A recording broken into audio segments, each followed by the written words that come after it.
I know Keith knows he's in the wrong. Anything about, it's because he goes on the January 6th rant. Because January 6th was a threat to an existential threat to the United States government. And you're talking about this people is a throwing threat. rocks in This June is a threat. Protesters were also taking homeless residents or people that were homeless in the vicinity and coercing them to cause disruptions, to continue this protest and make it violent. This guy doesn't seem to care. He wants a civil war. He's encouraging people to fight each other, Americans to fight each other, and that is wrong. That's what's anti-American. Not a single one. January 6th. You're going to talk about throwing rocks. You didn't say anything about January 6th when Donald Trump was the commander-in-chief. You just write on your note cards January 6th, January 6th, January 6th. And didn't even bother to call in the Portland and have a conversation with the people there instead of yapping off here about what's going on there. Listen to people who are on the ground. Don't listen to Donald Trump in the White House. The thing is, what's happening in San Francisco? Why is he going to send the National Guard in San Francisco? None of those things happen in San Francisco. Why? What's the point? I don't know. I'll be honest, I haven't heard him say that, so I can't. He said that everywhere. He's going to find somebody who threw a rock somewhere and accuse them. He's going to use. Hey, I don't think Oregon would appreciate. Hello, everybody. Guys, we got Batya the Brainless and the Human Platypus once again. Keith Boykin, guys, went on a rampage once again. I think MAGA pundits are starting to get afraid of him. Watch his interactions with the Human Platypus. Let's get into this segment and we'll talk about it. Fifth seat as our legal eagle. What surprised you or not about this particular ruling from the Ninth Circuit? It was surprising because the threshold really wasn't talked about. There is a threshold for the president to step in and send militia. It has to have the violence that we talked about. There has to be an inability by the state because they have the sovereignty to control their militia and to protect their citizens. If they're not capable of doing it, where's the violence? And that's why Judge Graber came in. This was a dissenting judge. And I thought she really, really called to task the majority judges. And by saying, which I love this quote, which is why I want to read it. She said, given Portland's protesters' well-known penchant for wearing chicken suits, inflatable frog costumes, or nothing at all when expressing their disagreement with the methods employed by ICE, observers may be tempted to view the majority's ruling, which accepts the government's characterization of Portland as a war zone, as merely absurd. She really calls to question those two judges by saying there wasn't activism by the underlying judge. The underlying judge who ruled on the TROs was calling it the way she saw it. It's not a war zone. There isn't this extreme violence. Their states have the sovereignty to have this type of control and there's protection over their sovereignty. End of story. For the president to step in, that is unconstitutional. Obviously, Judge Graber, and not only Judge Graber, she was calling for en banc review, but also the city and state attorneys have asked for en banc review, which is reviewed by the entire panel of the Ninth Circuit, which are the 11 judges, which it's certainly headed that way. The Chief Circuit Judge and 10 other judges. Exactly. Wants them all to come in and look at this case, not just have the 3 judges. I do wonder, Shoykot, what you think this means, not just for Portland, but for other cities like Chicago, where the Trump administration is saying, hey, we've got this win here. Now we can do what? Well, and he's talking about San Francisco, which is where I'm running to represent. And honestly, when I hear Trump talk about this, what I'm hearing is taxpayer dollars being set on fire. Because he's saying he's going to send National Guard into San Francisco to clean up crime. Crime in San Francisco is at a historic low right now, right?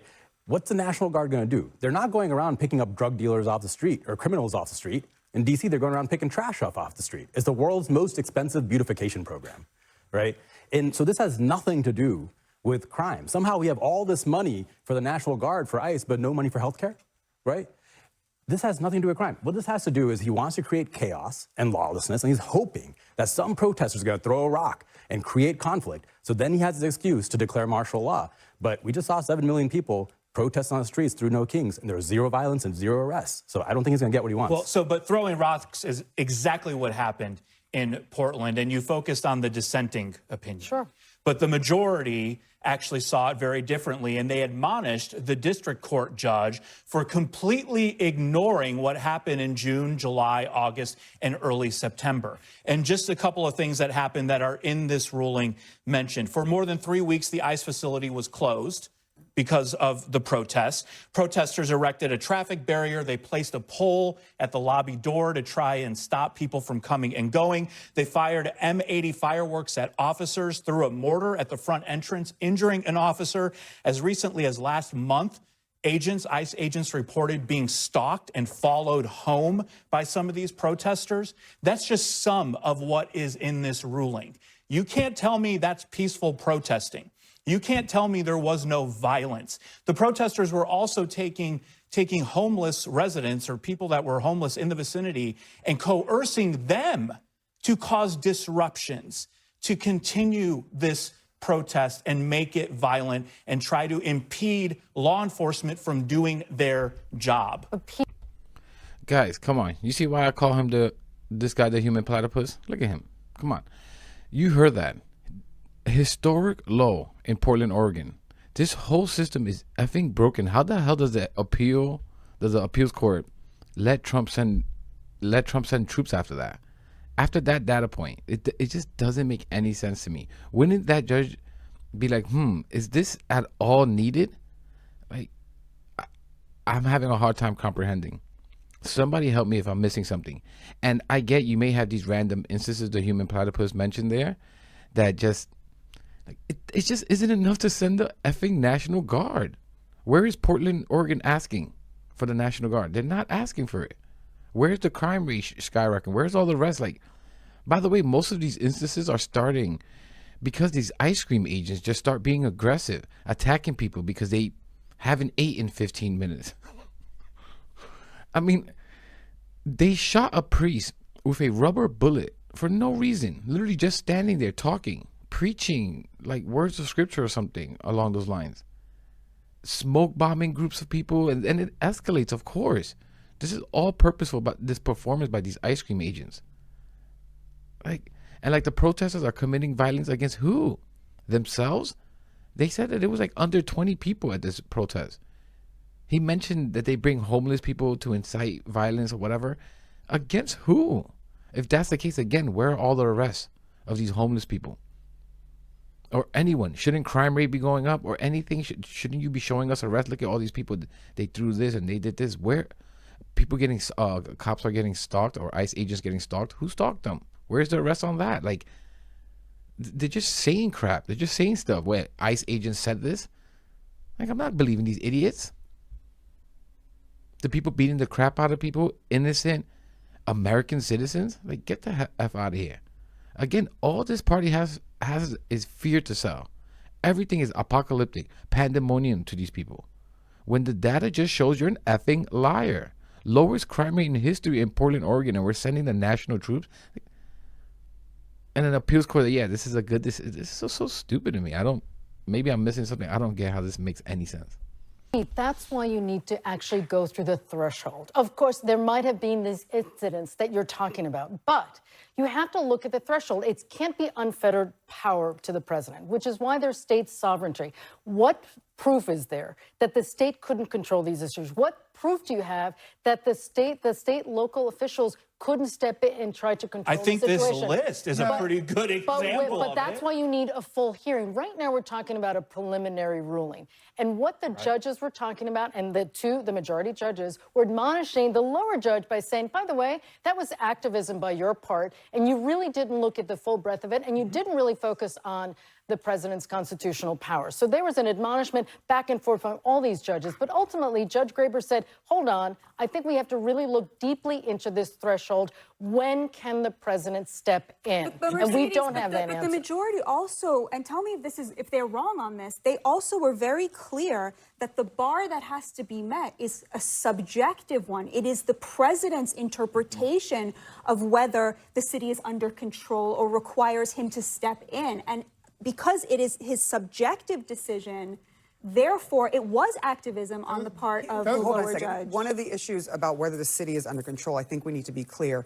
This is 2 blocks in Portland. Our reporters have been on the ground there. They have seen just how far this goes, and it is literally just a couple of blocks that are impacted. Again, though, there are people outside of the ICE facilities who have been protesting. This is nonsense. Batya, what is going on in that head? She said it's all subjective, essentially saying it's the president's decision if something or someplace needs National Guard or not.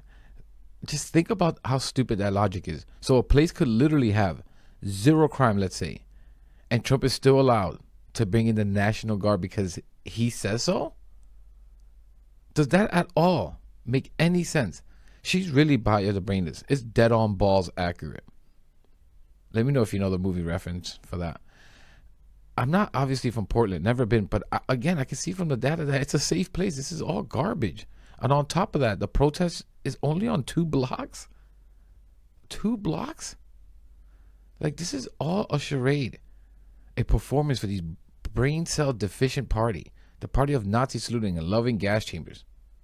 These people just like to see cruelty. They like to see the other side, I don't know, get hurt, literally get harmed. I don't know. I can't think like these sick people. Anybody who was seeing what was going on in Portland knows. Anybody who lives in Portland would tell you that this is total baloney. Donald Trump has contrived this whole fantasy in his mind without even visiting Portland. And Judge Graber said in her dissenting opinion that in the 2 weeks prior to Donald Trump's September 27th announcement, there were no incidents at all. And police said that it was a very low energy protest with maybe 10 to 15 people a night. That's not a huge protest. But what happens is, as you mentioned earlier, Donald Trump creates chaos. He wants the chaos so that he could send people in. The same thing he did in Los Angeles, where I was there. I was there the day before he called the National Guard in. It was a crowd of people, but it was no violence. He calls in the National Guard. Suddenly, it erupts into a huge conflict. And this is the problem, going back to what I was saying earlier about Lincoln. Since the Civil War, every president except this one has understood that the primary responsibility of the president is to keep the Union together. This guy doesn't seem to care. He wants a civil war. He's encouraging people to fight each other, Americans to fight each other, and that is wrong. That's what's anti-American. Not a single one of the things that I mentioned. You didn't say happened before anything the about National Guard January got there. 6th. You're going to talk about throwing rocks. You didn't say anything about January 6th when Donald Trump was the commander-in-chief. You just write on your note cards January 6th, January 6th, And didn't even bother to call in the National Guard when he had a responsibility to protect the United States Capitol. This is how I know Keith. This is how I know Keith knows he's in the wrong. It's because he goes on the January 6th rant. Because January 6th was a threat to an existential threat to the United States government. And you're talking about people throwing rocks in June This is a threat to us enforcing the laws of this country, our immigration laws. The president you supported, Joe Biden, supported lawlessness at our border. You would feel a lot safer in Portland outside the detention facility than you would in January. You might not, but I wouldn't, because you would probably be a part of the group. I stand by what John Stewart said. On January 6th, I stand by what John Stewart said years ago. Oregon is Washington's Mexico and California's Canada. Oh, boy. Hey, I don't think Oregon would. Batya, what? Batya, it's not that funny. What in the F is wrong with you? And guys, that's a fantastic point. During January 6th, Trump refused to call the National Guard. But for this, 10 to 15 people protesting at night, that law enforcement themselves said, there's nothing going on, there's no issue here, very low energy. But for January 6th, refused to bring in the National Guard. I wonder why that is. Would appreciate that. That's fine. They can tweet me. Go to Portland instead of sitting here on CNN in New York City. Go to Portland and have a conversation with the people there instead of yapping off here about what's going on in there. Listen to the people who are on the ground. Don't listen to Donald Trump in the White House. The thing is, the way you know that Trump is instigating is what's happening in San Francisco. Why is he going to send the National Guard in San Francisco? None of those things happen in San Francisco. Why? What's the point? I don't know. I'll be honest, I haven't heard him say that, so I can't. He said that everywhere. He's going to find somebody who threw a rock somewhere and accuse them. He's going to use that to justify sending the National Guard. We do this game where Trump will say exactly why he's doing something, and then we all pretend that it's all these other legal reasons. He's telling us why this decision has a ripple effect, though. We've got to watch what happens in the other states, except obviously California, San Francisco being one of them. But this is probably the bellwether as to see what might happen, especially when you're talking about the way the decision was written and the way that you'd interpreted. That it seems to be this subjective deference to the president, as opposed to what really. Can I just say he's not a very good king, because all of these decisions keep coming out in his favor, and he has not yet violated a single court order, even the stupid ones. That get turned over. Gotta go. We're going to come back. Mercedes Coleman. Guys, I'm going to start giving theme songs to everyone I named call on this channel. Bias can be, if I only had a brain, if I only had a brain. That's a scarecrow, right? I forget if it's the Tin Man or Scarecrow, whatever. This whole subjective to the president, I just can't in my mind comprehend that.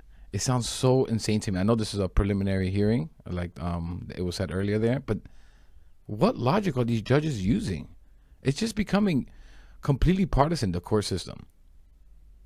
The president can just decide what place needs National Guard, even when there's no crime or violence or uproar to tamp down on. Wouldn't you think as a judge, especially with the constant vile rhetoric coming out of this administration, that they're the ones possibly trying to perpetuate the violence that doesn't exist?